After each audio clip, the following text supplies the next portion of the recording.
Good afternoon. It is October the 22nd, 2025.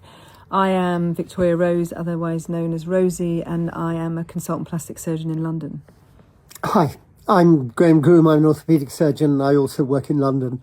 Between us, we are trustees of a small charity called Ideals, and we have been active in Gaza since 2009.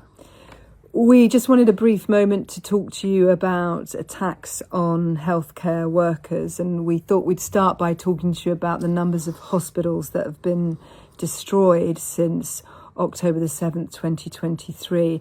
Obviously, for us, the most striking moment was on May the 13th of 2025, when we arrived in Gaza to find that two of our team members had been party to an attack on the European Gaza hospital. The hospital was blown up whilst they were in it, destroying the front courtyard and taking out the electricity and sanitation supply.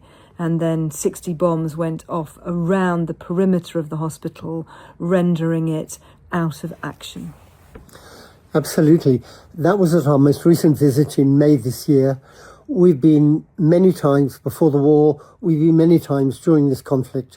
We've been able to see the difference, the apocalyptic destruction of Gaza, of the cities, of the towns, and of the healthcare facilities. Obviously, the first hospital to be taken out was Shifa Hospital in the November of 2023. And at the time that Shifa was destroyed, two of our very close colleagues were abducted by the IDF. Altogether, we know that 1,700 healthcare workers have died during this conflict, and usually in direct attacks on healthcare facilities. The two who were abducted and arrested, one of them was Adnan Al-Bursh. He was a fellow of ours who had come to London to train, to be with us. He really enjoyed his time with us. He said he learnt a lot. He sat at our table. He was arrested in December 2023 and died in Israeli detention on the 19th of April 2024. His body has not been released. Those who are with him say he was beaten to death. Our other colleague, Mohammed Abed, was abducted around the same time of Adnan's death, and we still are unclear about his whereabouts. We're absolutely terrified that he will follow the same fate as Adnan and simply be killed in detention. We had another colleague, Abdul Rahman Al-Najir, who was a bright, young 23-year-old medical student who had an amazing grasp of the English language and was absolutely indispensable to us on our first mission back in March 2024. He was killed in August 2024 on a bomb attack on his home. He was asleep. There was just a random attack, and now he's dead. A very bright young light was snuffed out. And then during our last mission in May, June of this year, our colleague, Hamdi Al-Najjar, a physician at Nasser Hospital, was also killed.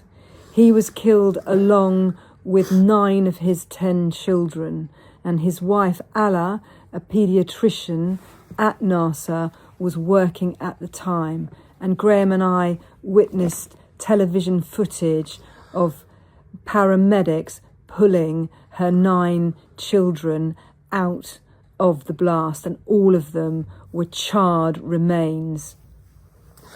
I think it is impossible to imagine what it would be like for Dr. Allah to go to bed to go to work in the morning with a family of 12 and go to bed at night, if she did go to bed, with 3 still alive, 1 soon to die, and 1 with life-changing injuries.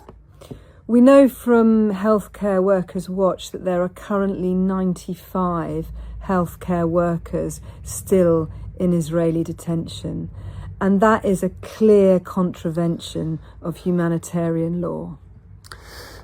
Our simple message from the many times we have visited Gaza is that there have been repeated and murderous attacks on hospitals, healthcare facilities, and people.